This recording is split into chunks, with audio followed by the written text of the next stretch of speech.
Hey guys, what's up? The Culture Detective here, investigating your favorite film festivals, and today I'm going to be doing a video where I talk about the lineup for the new Venice Film Festival 2025. Yay! Woo! I'm acting like I'm I'm acting like I'm very excited about this. I mean, I am, but unlike Cannes Film Festival, I'm actually not going to Venice this year because I am still a student, and typically students study in the month of September.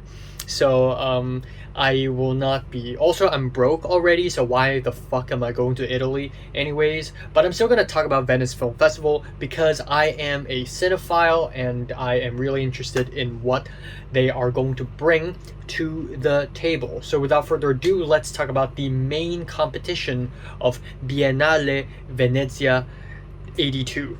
So first off, we have the new film from, okay, also there are about half of the people on this list right now I am not familiar with. The other half I am quite familiar with. So starting off, we have Gianfranco Rossi with Below the Clouds. I have not heard of this director before. He has made some other films that I have also not really heard of. Oh, he's a documentary filmmaker. That's interesting. Huh. Okay, so that's probably why. Okay, next up we have the new Yorgos Lanthimos film, Bugonia, which was totally expected to premiere in Venice. I think some people expected Yorgos' new film to come out in Cannes, but he has been in Cannes literally every no, last year he was in Cannes for Kinds of Kindness, and the year before it was Poor Things, but I believe Poor Things was Venice. Anyways, Bugonia, a new film from Yorgos Lanthimos. It is actually a remake of a South Korean film called Save the Green Planet. I am extremely excited. I don't know how well it's gonna be because I wasn't a huge fan of Kinds of Kindness, but whatever Yorgos is making, I'm interested. Okay, next up we have a new film from Pietro Marcello with Duce. Never heard of it before, but cool. We also have another Italian film by Leonardo di Constanzo called Elisa. Okay, this is huge. Huge freaking breaking news. Jim Jarmusch. Father, mother, sister, brother. What the fuck? This is crazy, because a lot of people were saying Jim Jarmusch's new film would come out in Cannes, and then it didn't. Apparently there was some kind of beef between Jim Jarmusch and Thierry Frémaux, or the Cannes staff at least. So a lot of people were thinking maybe Jarmusch's film would come out in Father, Mother, Sister, Brother. But there were actually a lot of pessimists who basically thought that Jim Jarmusch would skip both Cannes and Venice and would only be able to come out very late into the year in AFI Fest or something, kind of like Mike Leigh's Hard Truths. But luckily for the Italians, Jim Jarmusch's new film is coming out in Venice in the main competition. Hell flippin' yes. Next up, Guillermo del Toro's Frankenstein. What in the world? I know Guillermo del Toro is making a remake of Frankenstein, but I didn't know it was going to be in competition. I thought it would be out of competition, considering how much it's more of a genre film than an art house film, even though Venice is more genre friendly than Cannes. But I totally expected the new Guillermo del Toro to be out of competition. So this is interesting. Franco Maresco, Un film fatto per bene. Never heard of it. Okay, this is interesting. Suu Qi, Taiwanese actress who recently starred in Resurrection, my favorite film of the year so far, has a directorial debut film as well called Girl, or in Mandarin, Nu Hai. So, really interested. My guess is that it's going to be a pretty safe, maybe even a little autobiographical, kind of a slice of life film, because I feel like a lot of actors turned directors sort of go for that safe, inoffensive thing, but we'll see. Okay, new film from Paolo Sorrentino, La Grazia. This film is also going to be the opening film for the festival. Interestingly, Usually the opening film for Cannes is never in competition, but I guess in Venice the rules are a little different, so there's that. Okay, new Catherine Bigelow film, A House of Dynamite. I think even though Catherine Bigelow, a lot of people consider her as one of the most important American female filmmakers, I feel like as of late she's been making nothing but American military propaganda, so I am not 100% sure if I am excited for this film, but I will still watch it if it turned out really well received. Okay, Noah Baumbach, new film, Jay Kelly, starring George Clooney. This one's really talked about, and I'm glad this one has made it. And then, holy shit! Oh my god! Oh my god! New Park Chan-Wook, No Other Choice! Woo!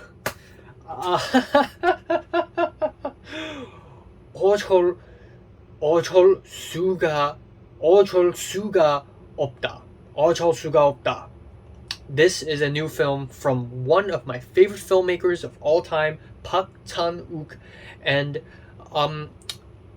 you know, at this point there were already so many amazing, like, interesting filmmakers in Venice.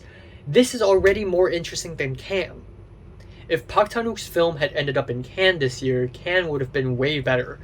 But it appears this year's Venice is better, and Park Chan-wook, his new film is easily, without a doubt, the most anticipated film of this list, and also of the whole year for me.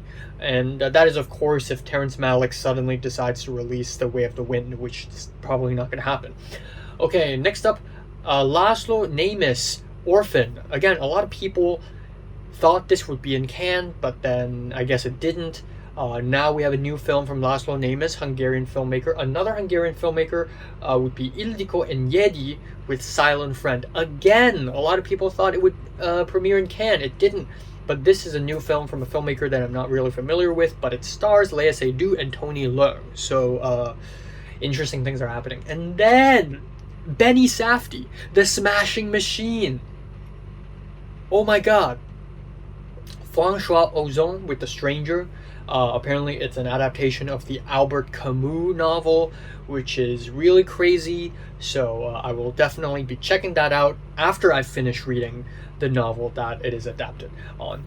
Next up, we have a Chinese film from Tsai Shang-jun called The Sun Rises on Us All. Never heard of this filmmaker, but always cool to see more Asian films on the list. Surprisingly, so far, there weren't actually a lot of Asian cinema. There's Shu Qi, there's Park Chan-wook, there's Tsai Shang-jun, and that's pretty much it. Still better than Cannes. In Cannes this year, only 2 films were Asian, so not sure. Okay, Mona Fastfold, new film, The Testament of Anne Lee. Mona Fastfold is also the co-writer for The Brutalist, which also came out in Venice last year, so be sure to check this one out. I think it's a musical. Then we have a film from Kauta Ben Hania with the voice of Hind Rajab, which I believe is a film about Palestine. So I have to see it. I have to see it, and it's going to be a really tough watch. Next up, Olivier Assayas, French filmmaker, best known for Irma Vep, Personal Shopper, is back with The Wizard of the Kremlin, where Jude Law plays Putin. I have no idea what's happening, but is it like a satire? Is it like a comedy? Like, I don't really know. But it's interesting to see Olivier Assayas doing something like this. And finally, we have Valérie Donzelli with A Pied d'Oeuvre, which I have never heard of this filmmaker. Valérie Donzelli,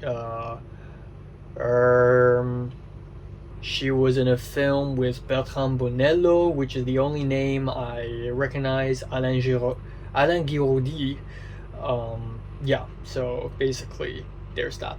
Okay, so this is the main competition. Absolutely stacked, jam-packed with big names, very interesting. But the insanity does not stop. We have Out of Competition. Starting off, we have freaking Luca Guadagnino with After the Hunt. First of all, Out of Competition? Seriously? Second of all, I am really excited for this film. I don't know why. I watched the trailer and I feel like a lot of people may brush this off as, oh, it's just like a silly little, not silly, but like a mid-budget drama where a lot of people are just talking. But I think Luca Guadagnino would nail something like that. So I'm really excited for After the Hunt. Next up, we have Gus Van Sant's new film, Dead Man's Wire.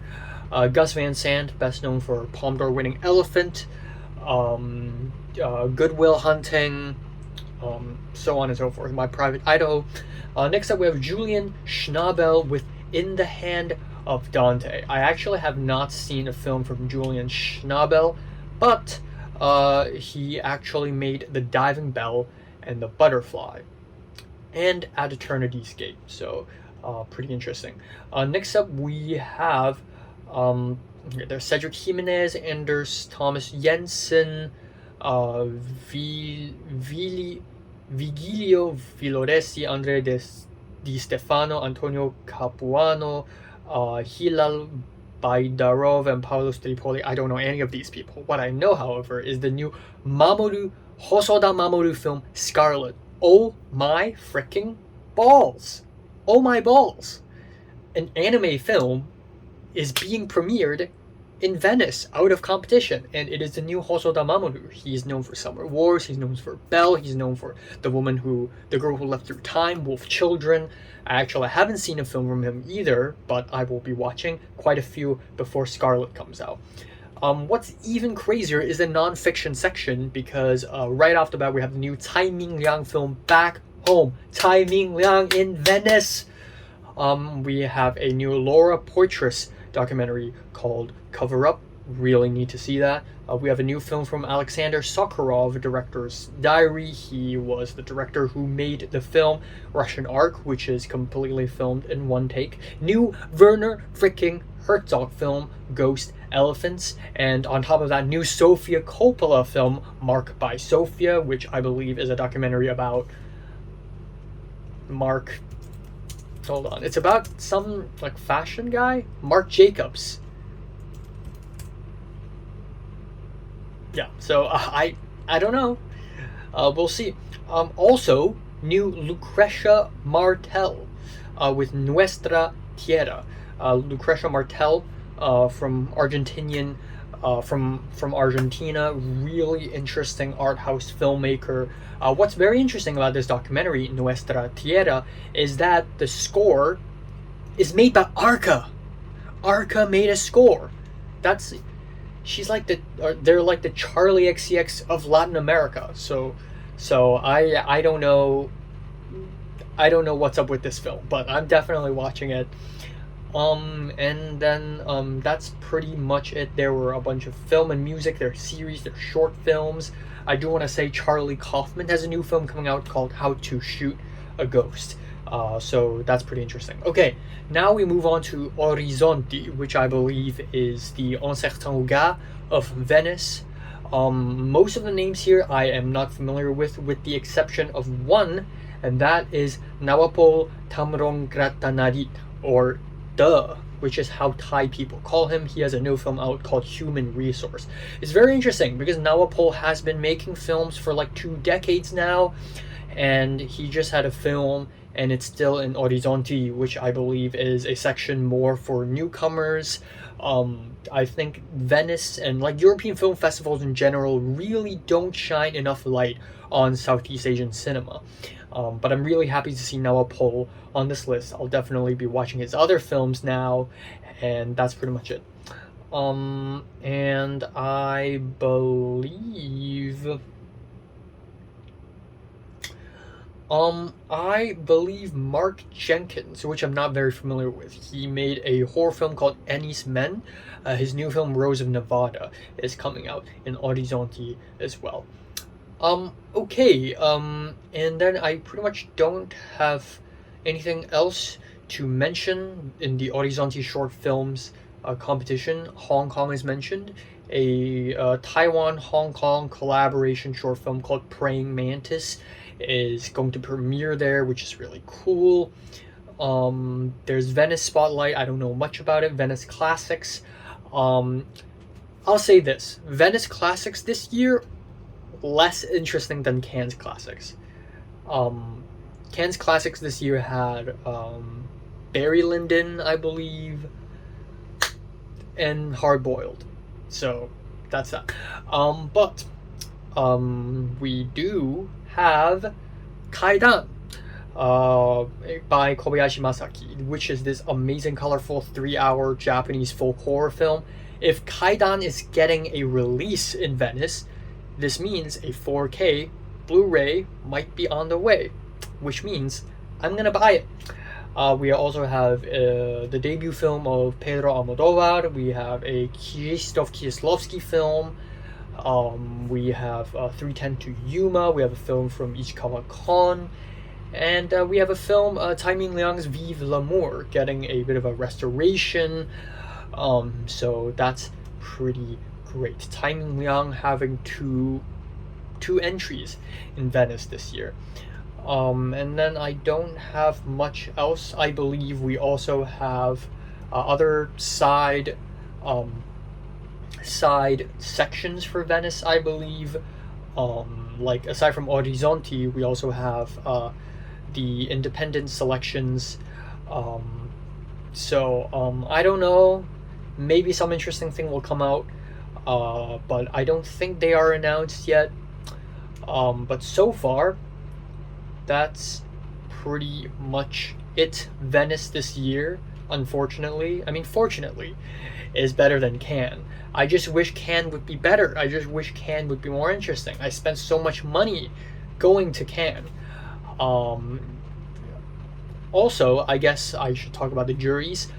Actually, I have not looked at the jury list yet. I'm gonna look at it now. Alexander Payne, Stephanie Plise, Maura Del Perro, not too sure who they are, Christian Mungiu, Mohamed Rasulov, Fernanda Torres, and Zhao Tao.